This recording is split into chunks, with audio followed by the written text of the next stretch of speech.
Good morning everyone. চলো দেখো ফুল তুলিয়া লিয়ে আইলাম। আসার পরে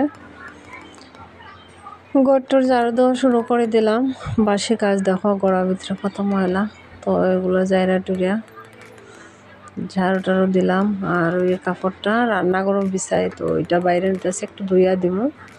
আজকে চুলাটা একটু পরিষ্কার করতেছি, সব বাসনটি আজকে ধুইয়া বাইরে বার করবো।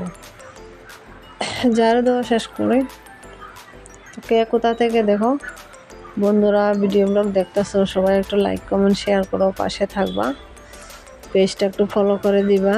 তো আজকে অনেকটা বাসন আছে ধুইমু, তো কারণ তারপরে আজকে একটু রৌদ্র আছে দেখা যাইতেছে, তো এর লেগে ভাবলাম যে একটু কাপড় টাপড়ও ধুইয়া দিব কিছু।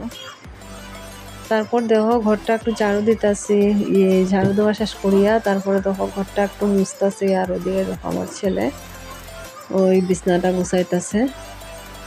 হ্যাঁ, তো সকাল করে বাসি কাজগুলো শেষ হয়ে গেলেই সারাদিনে আর কোনো কাজ থাকে না। তারপরে রান্না বাড়া, খাওয়া দাওয়া, পড়াশোনা এগুলা মনে থাকে।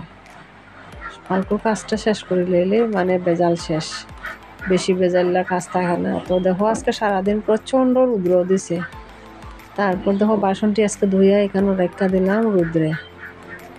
সকালে তো মানে বৃষ্টি দিছে ভোরবেলা, এরপর পরে রৌদ্র উঠছে, প্রচণ্ড রৌদ্র উঠছে।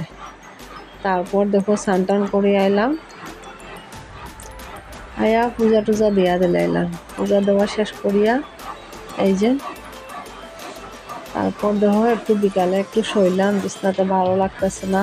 তারপর অনেক রৌদ্র দিছিল, এরপরে বৃষ্টি আই পড়লো বিকাল দিকে। তো সবাইকে আজকে ব্লগটা এখানে সমাপ্ত করলাম। সবাইকে বাই বাই, টাটা, শুভ বিকেলে শুভেচ্ছা।